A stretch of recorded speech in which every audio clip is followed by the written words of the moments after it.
Tonight, the countdown to kick-off.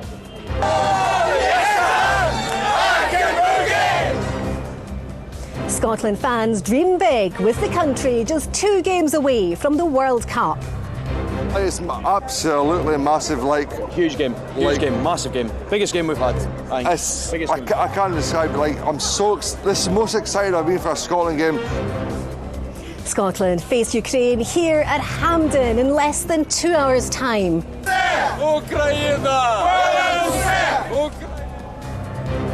Despite the Russian invasion, their fans are here, many having fled their homeland. Both Scotland and Ukraine fans are dreaming of the World Cup finals.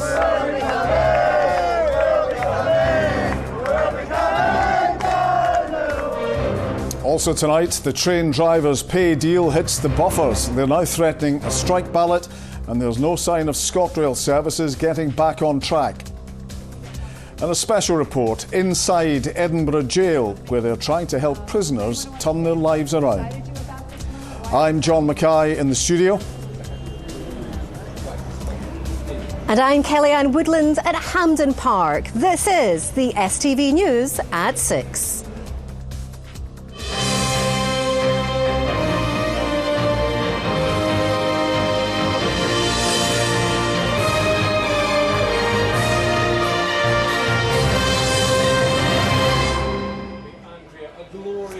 Good evening from a sunny Hampden on a huge night for Scotland. We're just 2 games away from reaching the biggest stage in global football. A win here tonight takes Scotland 1 step closer to the dream of a place in the World Cup finals.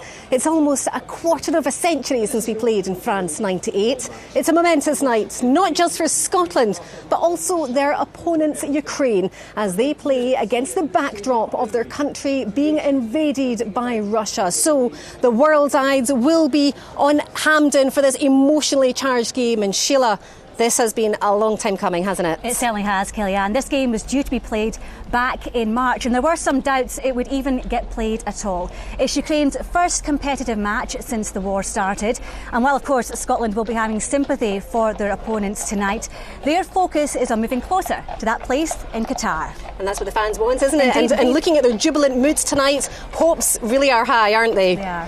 Well, our reporter Ronnie Charters has been out and about in Glasgow speaking to supporters and gauging the emotions around this game.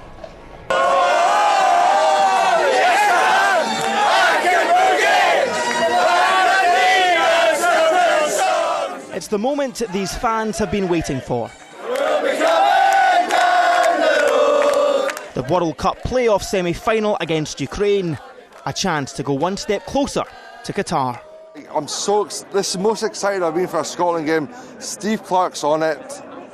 John McGinn's on it. Shea Adams on it. Are you on it? I'm on it. I can see why there's a lot of support for Ukraine.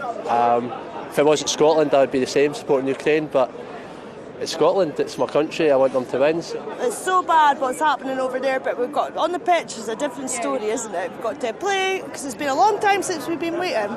For Steve Clark and these Scotland players, the chance to end the 24-year wait for a World Cup finals. The situation surrounding the game, I think I said a long time ago, I hope the game goes ahead in June, because that will mean the situation in Ukraine has improved. It hasn't.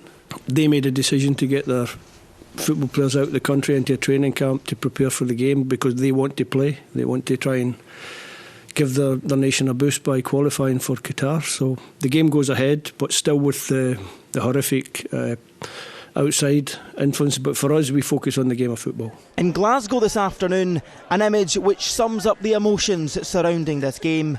The Tartan Army in full support of the visiting Ukrainian fans.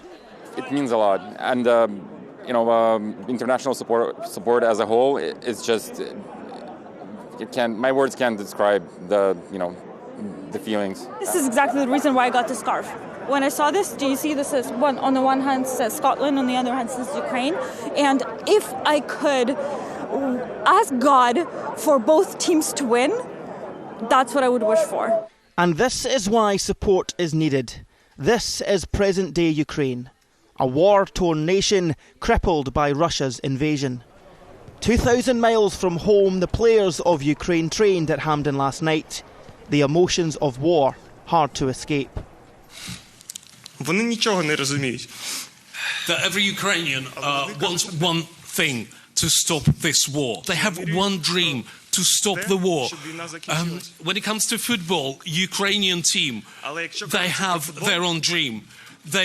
They want to go to the World Cup. They want to give these incredible emotions to the Ukrainians because Ukrainians deserving it so much at this very moment. Ці емоції. Clark Gillies and his Ukrainian wife Victoria may have split loyalties when the game starts tonight, but some things are more important than football. I think it's very emotional for me, and I like to see all of this, so many Ukrainians from all over the world here, and even to see the team just making sure that they managed to came from there safely and just managed to play here. Last time we played Ukraine here, Victoria didn't talk to me for 3 days afterwards. And that was because Scotland won 3-1, so I'm imagining I'll be spending Wednesday night on the sofa no matter what the result. Tonight at Hampden, football will bind together two teams, two sets of fans and two nations. But when the whistle goes, Scotland and Ukraine will face off, with the chance to take on Wales in the playoff final on Sunday. Ronnie Charters, STV News. Well, Ronnie is not far from here, keeping an eye on how the fans are reaching Hampden. And Ronnie, what's the atmosphere like where you are?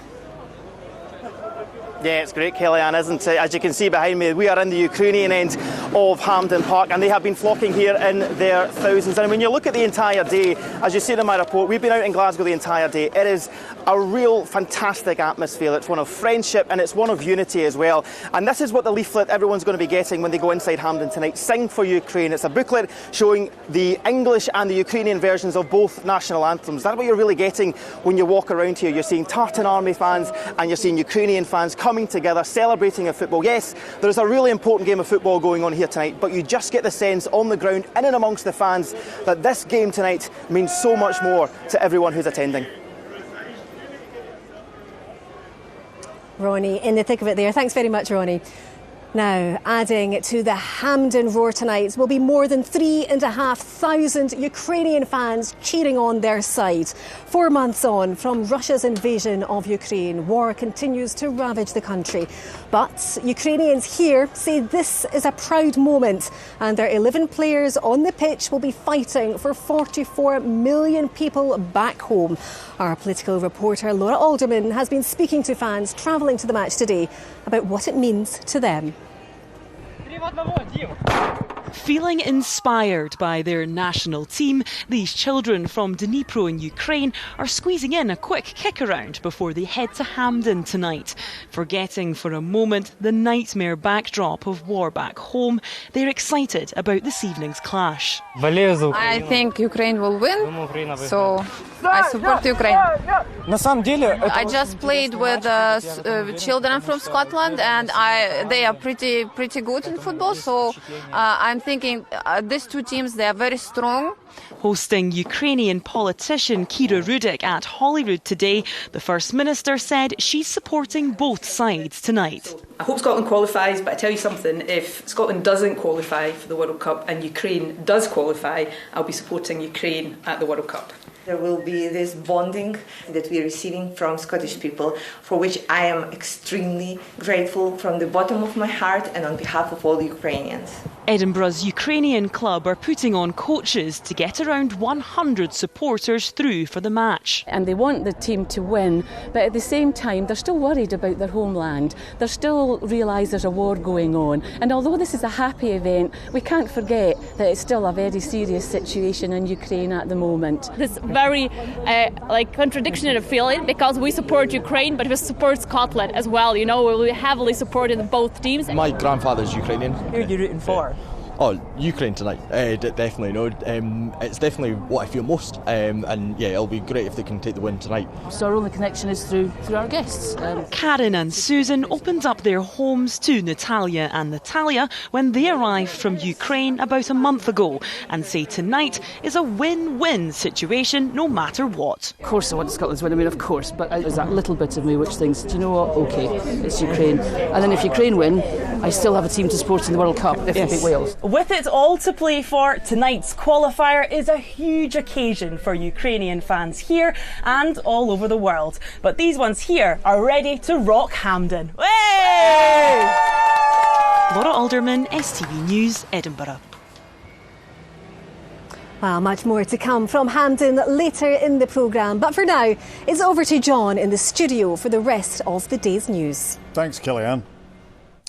Good evening. Helping people escape from a cycle of crime leading to repeated jail terms is the biggest challenge in the justice system. One American campaigner is here in Scotland trying to do exactly that. She's worked in high security jails in California and has been working inside 3 Scottish prisons. Our chief reporter Sharon Frew has been given exclusive access to Edinburgh Prison. Step inside the circle. Awareness about your trauma is the first step to healing, but it's also the first step to changing your behaviour. Inside this prison gym hall, they form a circle. With each step forward, they're encouraged to open up about a past traumatic experience. If a household member ever attempted suicide, did you ever experience homelessness, witness violence against others outside of your home? Step inside the circle. A simple act, uncovering complex issues. This is a programme first developed in the prison yards of California. If we destroy the people in prison, it reverberates back to the community. And I don't want another victim. I want to end victimhood. I want us all to be a whole society. I know it's a pie in the sky sometimes, but that's what I see.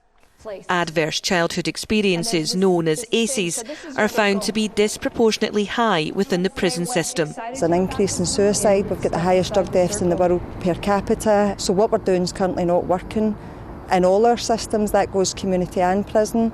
So we wanted to try something radical, something new and something really brave, and that's what Fritzy brings to the table. My mum just died just no long before I came in here due to drugs, the same as what I'm in here for, and that would have definitely been me.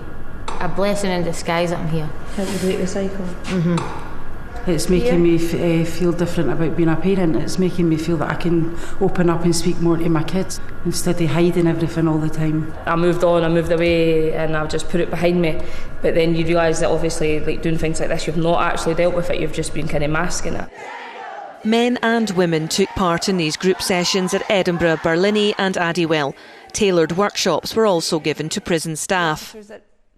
You can't have this kind of event without recognising that there's potential for re-traumatisation and for people to kind of reflect back on things that have happened to them and that having an adverse effect. So we have to do that with our eyes open, but it's not a good reason for not doing it. 12 weeks of aftercare will now follow. Another step towards potential change. Sharon Frew, STV News.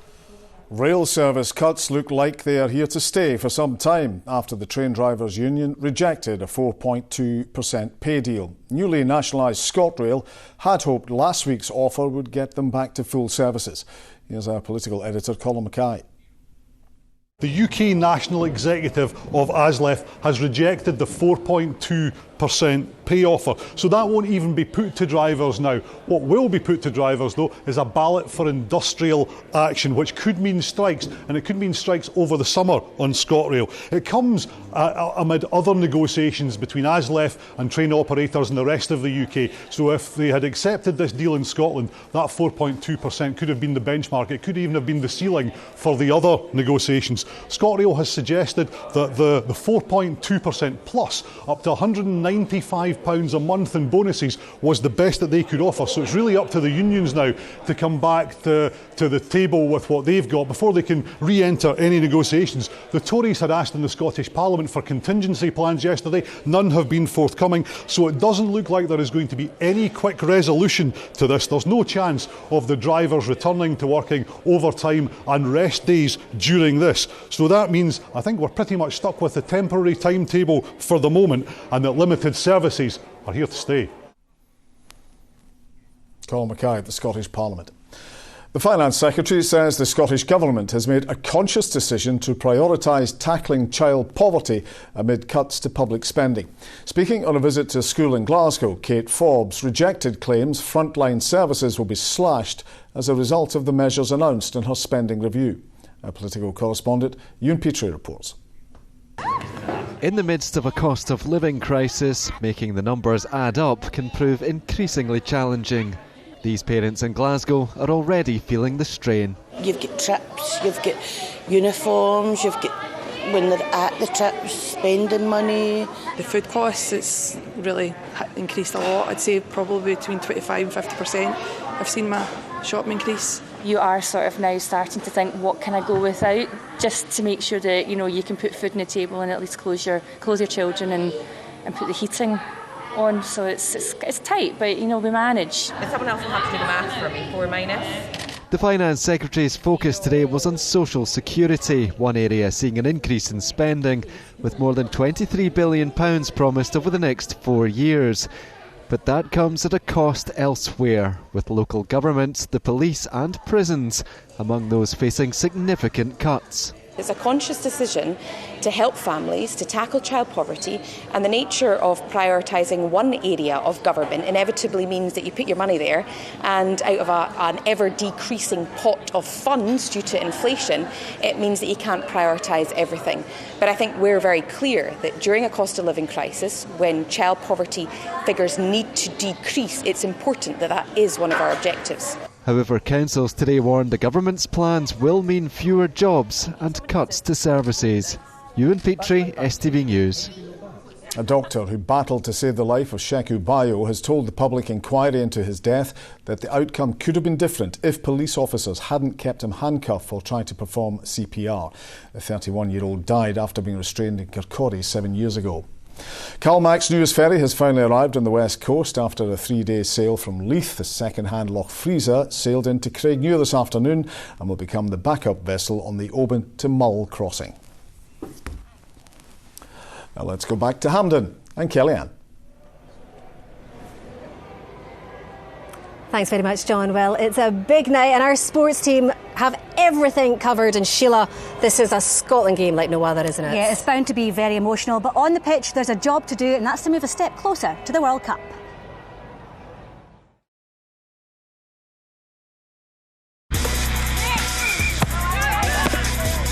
Get your fill of the action. STV Sport, sponsored by Papa John's Pizza.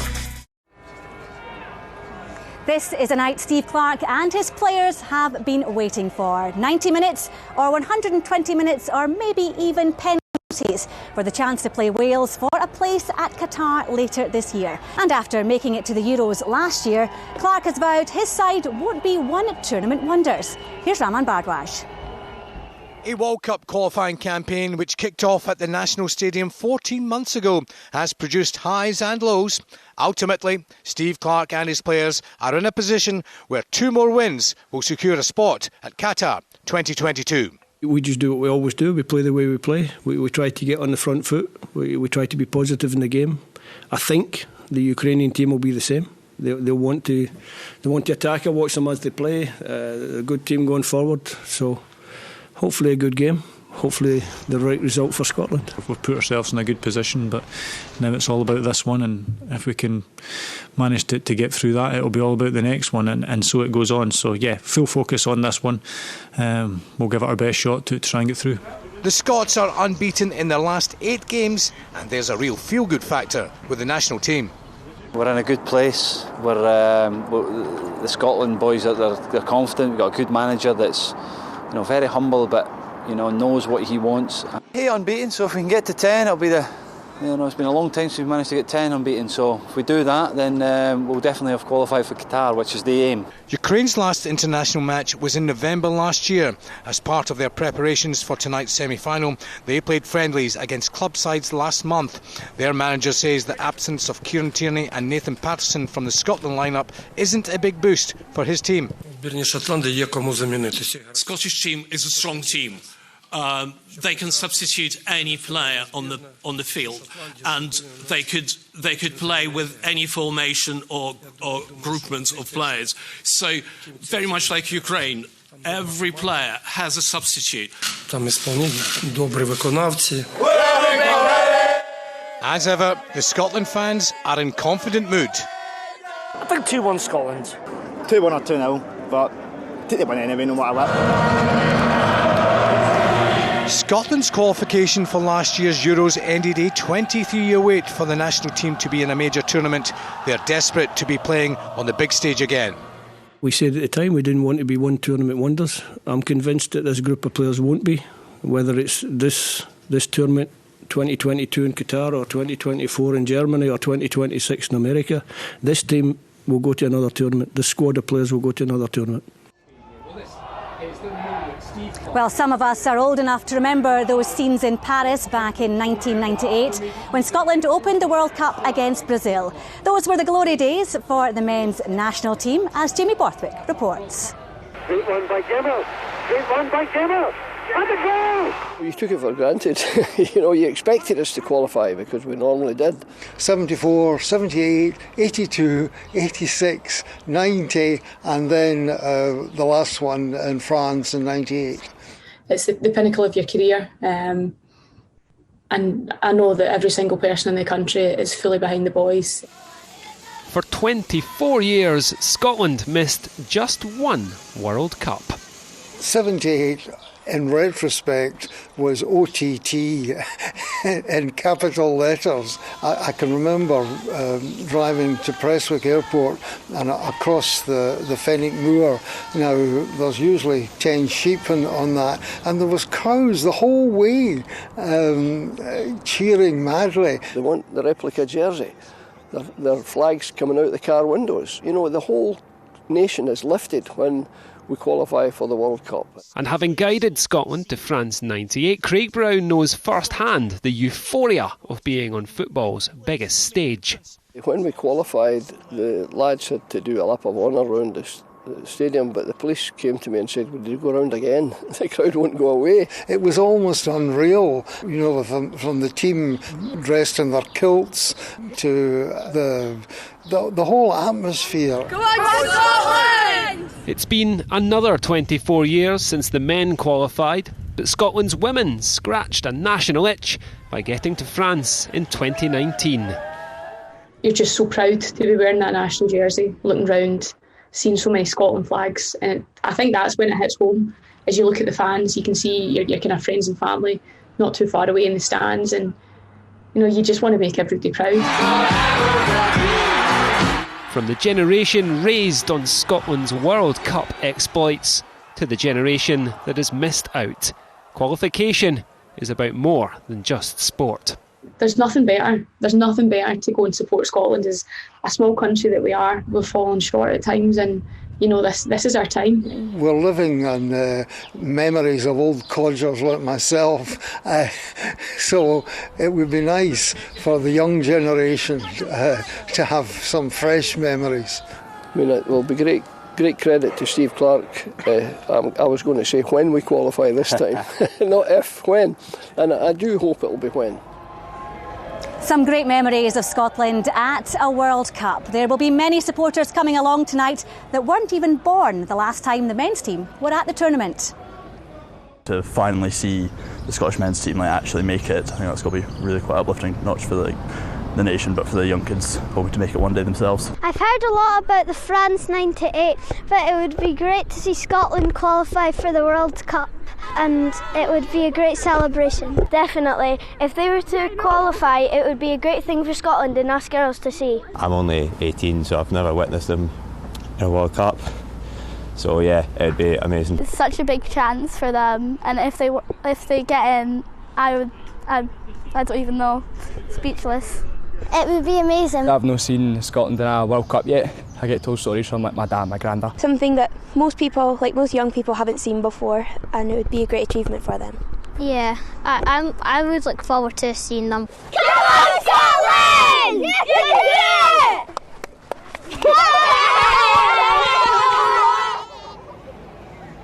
Well, we've just had news of the Scotland team. Nathan Patterson and Kieran Tierney, of course, are out injured.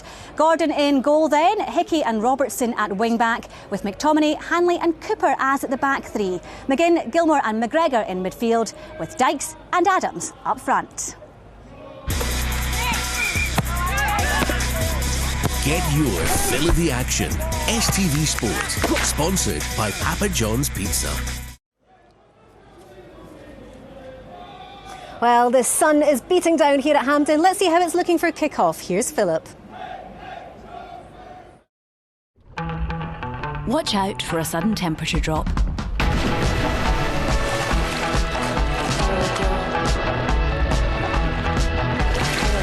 Blue Hotels. Sponsor STV Weather. Well, today is the first day of meteorological summer and the weather has truly reflected that today. We've had lots of sunshine on offer. It's remained relatively dry with only 1 or 2 isolated showers. As we head through this evening and overnight, any remaining showers will start to drift southeastwards and eventually fade away, so things turning drier and clearer, with temperatures getting down to around 3 or 4 degrees Celsius under the clearest spots. For most towns and cities, though, sitting at around 9 or 10. So things are looking good for the football tonight. Temperatures remaining at highs of 17 degrees in time for kick-off. It's looking dry with very light winds, so good luck to the team. Looking ahead to tomorrow, and overall it will be a fine, dry and bright start to the day across much of the country. High pressures trying to build in from the north and west, and that does help to deflect a frontal system that's pushing in from the Atlantic. That will bring with it a bit of cloud across the west of the mainland. Elsewhere, though, we'll have an afternoon of a mixture of sunshine and scattered showers. Some of those could be quite heavy, but nothing too bad. In the best of the brightness, feeling warm, highs of 18, possibly 19 degrees Celsius. Now looking ahead to Friday, the high pressure centre directly across the country, so another pleasant day to come. It will be feeling warm once again. The warmest conditions in the west, highs of 19, slightly cooler in the east where there's a bit of a breeze, highs of 14. Bye-bye. TUI Blue Hotels. Sponsor STV Weather. So the forecast there promising us the sun will be shining here in Glasgow tonight. But the question, Sheila, is will the sun be shining on the hopes of Scotland qualifying, or will it be a ray of light for the Ukrainians? Well, we've been here before, those playoff matches against Israel and Serbia that got us to the Euros. Fingers crossed for more of the same. Absolutely. But do you know what? No matter the result, people's thoughts will still be with the people of Ukraine. But can Scotland do it? Well, from everyone here on the ground at Hampden and in the studio, thanks for watching.